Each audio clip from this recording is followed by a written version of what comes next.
What happens when the fastest celestial being is humbled by a monkey? Hanuman and Garuda's divine race is more than a contest of speed, it's a lesson in pride, humility, and true devotion.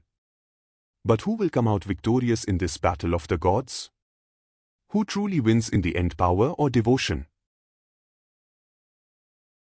When Kannan was ruling Dwarka, one day, Bham desired the Parijata flower. Immediately, Kannan went to the heavenly world, brought the flower and gave it to Bham. Hearing this, Rukmini felt slight anger towards Kannan. Rukmini thought that she was the most beautiful. She thought that Bham, who was so beautiful, had the right to get the flower that she could not get. At the same time, Kannan was talking to Garuda.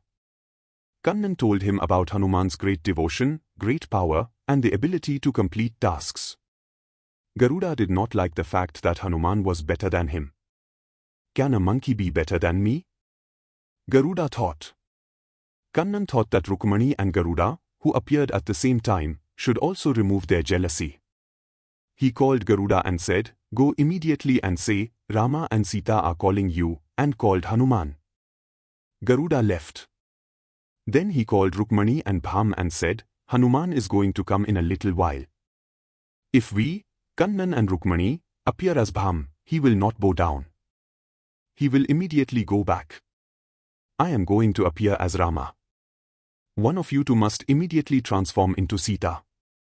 Was it so difficult to transform into Sita who lived in the forest? Rukmini, who thought indifferently, started applying various makeup.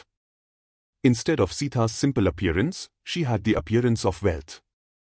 Kannan told her to go, saying, "Hanuman will not accept you as Sita in this form." He called Bham and said, "You must immediately transform into Sita." Bham immediately removed her makeup and clothes and stood in front of Kannan with a simple look. At that time, Garuda brought Hanuman. Hanuman danced with joy after seeing Rama and Sita, chanting the name of Rama with joy. Before we continue, we truly hope you felt the divine essence of this story.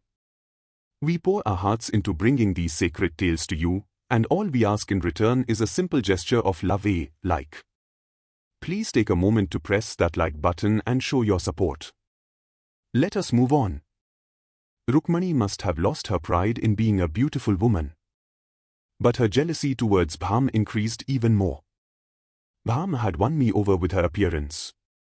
What love does she have for Kannan that is better than mine? She felt angry again. Realizing this, Kannan called Rukmini and Bham.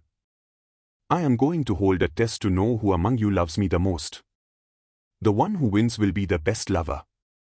Immediately, Rukmini thought, "What love and devotion does Bham have that is better than me? I am sure to win," and stood proudly. Bham stood there meditating on Kannan and not speaking. Kannan called for a scale. "Whoever puts this scale full of expensive items is the best," Kannan said. Immediately, Rukmini piled all the ornaments studded with Navamani, which she had been pushing, onto the scale. The scales did not move at all. Then, despite putting all the silks and expensive items, the scales remained as they were. And the helpless Rukmini admitted her defeat and took it back. Next was Bhama's turn. Bhama did nothing. She did not look for expensive ornaments. She plucked a basil leaf that was growing nearby and placed it on the plate, saying, "Kanna. Kanna." What a miracle! The plate, which was unmoved by so many ornaments, moved down as soon as the basil leaf touched it. Love belongs to the heart. It is not something to show. This fact was proven by this verse. Rukmini's pride flew away. Her jealousy towards Bham turned into love. Kannan looked at Garuda and ordered him to leave Hanuman where he was and come. Garuda was furious that this poor monkey would climb on the shoulder on which the Lord had climbed, but what should he do? It is Kannan's order.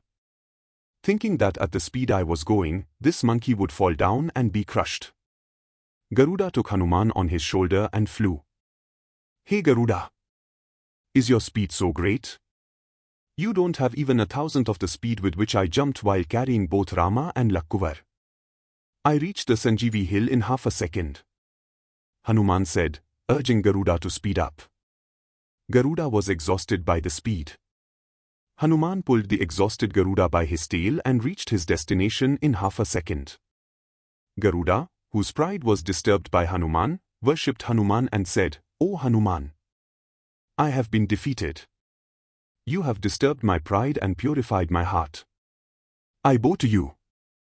In the end, true devotion is not measured by grand offerings or outward appearances, but by the sincerity of the heart. Rukmini learned a profound lesson in humility, and Bhama's simple love triumphed over pride and jealousy. As we reflect on this story, let us remember, love, when pure, is always the most powerful force, capable of moving the heavens themselves. May we all find such devotion in our hearts.